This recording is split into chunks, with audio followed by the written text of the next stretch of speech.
So we're now on to the third and final trap, which is the exercise trap. And this is one that catches a lot of people out. Typically, January the 1st, you'll see people out there, National Slimming Day. They'll be out there running, joining the gyms and doing all that sort of stuff. Well, let me talk you through the three things that people get caught up in when it comes to exercise. Number one, what do I need to do? What exercise do I need to take? How often do I need to do it? And how long do I need to do it for? Because those two things revolve around time. And our approach is what we call the impact exercise plan. And what's the impact exercise plan? Well, I'll talk about that in a moment. But first of all, I want to share with you and show you three images. And I want to ask you, what do these three women have in common? I'll tell you what they have in common. All three of them do weight training. Now, within the weight loss market, there's a myth out there that if you push weights, you're going to end up looking like the lady on my far right, left as you look at it.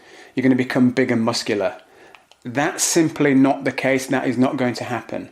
In order for you to get that sort of muscle increase, you'd really have to be taking some sort of steroids or hormone enhancement like testosterone to get that sort of size. So it's not going to happen, and you don't have to worry about getting big and muscular. It's really not going to happen to you. So in terms of what you need to be doing, first of all, cardiovascular training. If you're a beginner, start off with 10 to 30 minutes a day. Maybe 10 minutes is going to be adequate, but you want to be doing this daily. Now, I know a lot of people say, well, if I get out there 2-3 times a week, that's good enough. Here's the challenge with that, in my opinion.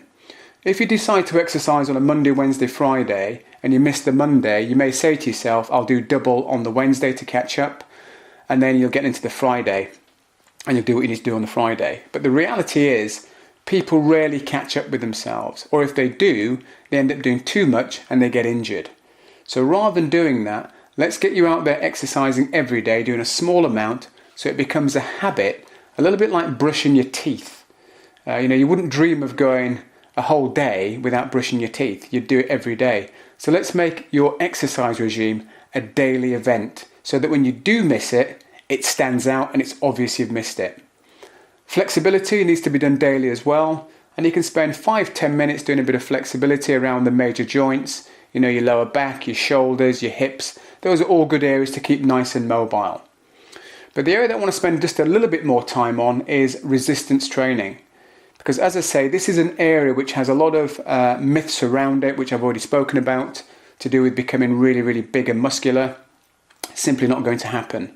So resistance training, you want to be doing 3 to 5 times a week. And you want to be working all of your major muscle groups, your legs, your chest, your back, your shoulders. Those are all the major muscle groups, and also working on your core as well. So what are some of the benefits then of doing resistance training that people often don't speak about?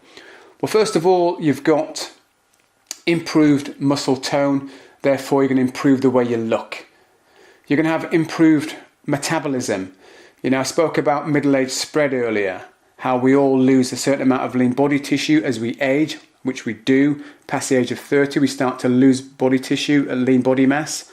So resistance training can help us to recapture some of that lean body tissue, which means we're going to increase our metabolism, which means at rest, you're going to be more metabolically active, which means you'll be burning more calories, not only when you're resting, but when you're exercising as well. So some big gains to be had there. Your posture is going to look better. We do, as we age, tend to get a little bit hunched. So if we can strengthen those muscles on the back, we can keep ourselves nice and upright and looking a lot more youthful. You can improve your strength, which I think is an important thing. You're going to reduce the risk of osteoporosis, which is very common amongst a lot of females. So as well as putting weights through your lower limb, you need to put some weight through your upper body as well, which is important. And then you're going to have joint protection as well, around your ankles, your knees, your hips, your back, your shoulders. All of our joints require what we call dynamic supporting structures, and those are the muscles. Without those muscles, there's a tendency to get injury and for things to lead on to, for example, osteoarthritis, because the joints are not moving in their correct plane. So that's the way to get out of the exercise trap.